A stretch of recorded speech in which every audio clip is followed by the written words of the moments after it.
I'm sure most of you have heard of the S-300 system. If not, it is called a SAM, or Surface-to-Air Missile System, designed to shoot down enemy aerial threats. Those threats include anything from aircraft, drones, other cruise missiles, ballistic missiles, and more. Just a disclaimer, I'm going to get a little bit more technical than I normally do. But there's a lot to the S-300, too much to adequately cover in a 10-minute video.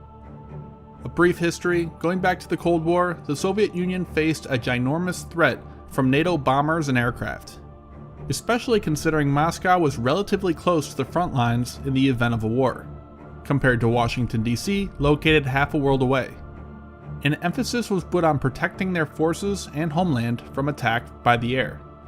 Numerous systems were developed: the S-25, S-75, S-125, S-200, many shorter range systems, and finally, in the later years of the Cold War, the S-300. While it has most likely still not been used in combat, although there are a few rumors out there, it is universally considered by experts to be a highly capable system, and poses a major obstacle for any attacker. The first version of the S-300 became operational in the late 70s, early 80s, but it was not seen in public for years. Intelligence agencies certainly had information and images of the system, such as in this 1985 declassified document, but it was not until 1990's May Day parade that it was seen publicly. I came across a Jane's Intelligence Review magazine from May 1991 that gives an interesting first impression of the system by experts working in the private sector. Just a note, you'll see that they call it the SA-10. That is the NATO reporting name for the system, specifically the SA-10 Grumble. These names were given to most Soviet and even today's Russian military systems, as they're often easier to remember and pronounce than Russian given names. And in some cases, the true names of the systems may not have been known, especially during the Cold War. However, when it comes to the S-300, the NATO names can get confusing. There is the SA-10A and B, the SA-12, SA-20A and B, SA-23, all of which are different variants of the S-300. Another interesting fact is that the nicknames used would be the same for all weapons of a category. Surface-to-air missiles all started with a G, like the Guideline, Gammon, Gainful, Gargoyle, etc. In the West, these so-called double-digit systems, SA-10, SA-12, etc., are considered significantly more capable than the single-digit systems, like the SA-2, SA-3, SA-5, that the S-300 was designed to replace. The Soviets wanted a system that was much more flexible. This includes the ability to engage a wide range of threats, from aircraft to cruise missiles, capability against extremely low and extremely high-flying targets, could engage numerous threats simultaneously, was mobile, and was more resistant to jamming. The S-300 was the result. Over the years, the system has seen many upgrades and variants. They can mostly be broken down into three branches: the S-300P family, designed for the air defense forces; the S-300V family, designed for the Soviet ground forces; and the S-300F family, designed for the Soviet Navy onboard ships.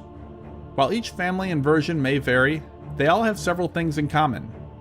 Each has a search radar, which, as the name implies, searches for airborne contacts; an engagement radar, which receives information from the search radar and provides tracking and guidance for the missile to intercept; a command post that controls everything; and the TELs, the transporter erector launchers that hold and launch the missiles.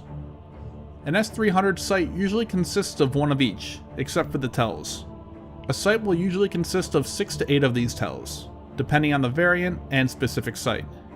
Some larger sites, with multiple radars, can consist of 24 TELs, like this one located in Russia near the border of Estonia. Each TEL carries 4 missiles which are cold launched, meaning they are ejected up into the air with compressed gas, and once they are clear of the launch vehicle, will ignite their rocket motors. This is done to avoid damage to the launcher. By comparison, the US Patriot is hot launched and ignites its rocket motor immediately. Because of this, it is launched at an angle to allow the exhaust to escape. This ability to launch vertically gives each launcher the ability to engage threats in any direction. So first, the S-300P series is by far the most prevalent. Many versions exist: the P, the PT, the PT-1, the PS, PM, PM1, PM2, PMU, PMU1, and PMU-2. Over the years, as the system was upgraded, the newest planned S-300 PM3 was separated and renamed the S-400. What differentiates these variants are the different and upgraded radars and missiles. One of the most common missiles used in the earlier systems is the 5V55. This again has different variants, but they have a range between 40 to 100 kilometers. The newer versions of the S-300 primarily use the 48N6 missile and its upgraded variants, with ranges of up to 175 kilometers. As for the radars, most use the clamshell or cheeseboard and the flaplid or tombstone as their search and engagement radars respectively. Those are the NATO names, by the way. I simply find them easier to use and to remember than, say, the 76N6E and the 5N63S. Sometimes you'll see images of these radars mounted up high. This is so they can get a better view of the surrounding area if there are any trees or buildings that might be blocking it. The radars are each a big step forward, with improved signal processing to reduce the effects of jamming, ability to detect more stealthy objects with reduced radar cross-sections at further ranges, and the ability to track and engage numerous targets at the same time. Many nations operate the P-series, such as Iran. Images of the system deployed can now be seen in satellite imagery at Mashhad, around the capital, Tehran, and Bushehr, a name that might be recognizable due to the famous nuclear facility located there. The S-300 V series differs from the P variant in a few ways.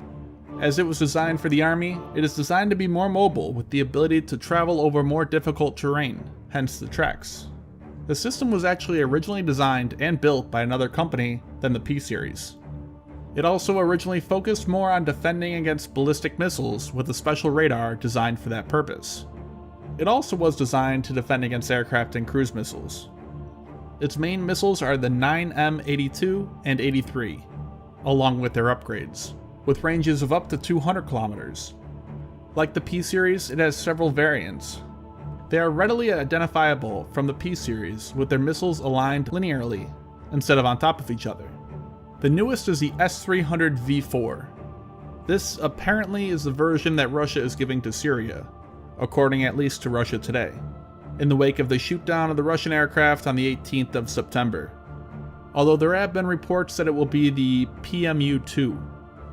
Whichever version it is undoubtedly a major upgrade to Syrian air defenses, something that Israel will have to think twice about before launching future attacks. And this brings us to the bigger picture. The S-300 family was a major upgrade to Soviet and later Russia's air defense capabilities. Their more jam-resistant radars and more effective missiles make them a threat to even the most advanced aircraft and weapons. However, that does not mean they are impenetrable. The US in particular actually operates an older P-series S-300 out in the Nevada desert that they train on, and both the US and Israel have experience against Greek's S-300 PMU-1 in wargames. Strategies for destroying S-300 sites have been developed. Weapons like the small diameter bomb can be used en masse to overwhelm the site. These weapons are very small glide bombs with standoff range, and can fit 8, sometimes more, on each aircraft. They are pretty inexpensive weapons compared to cruise missiles, so one can afford to use many more.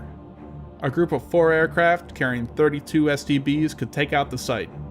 This is a weapon that Israel has and has used in previous strikes. This may also be combined with other elements, such as jamming the radar to allow your aircraft to get in closer. I think I will make a video on radar jamming in the near future, but most forms of radar jamming include sending out a radio signal back to the radar, so that the radar does not know if that radio signal it's receiving is from its own return or a false return from the jammer.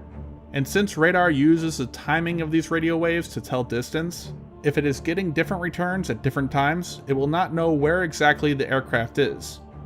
Now, modern phased array radars are less susceptible to jamming, but they are not impervious. Radar jamming is, and always has been, most effective at a distance. There is a point at which, as the jammer aircraft gets closer, the ground-based radar overpowers the jammer in what is called burn-through.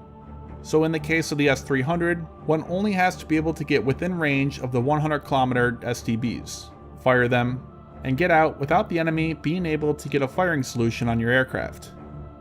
Other methods include stealth aircraft. Stealth aircraft, again, are not invisible.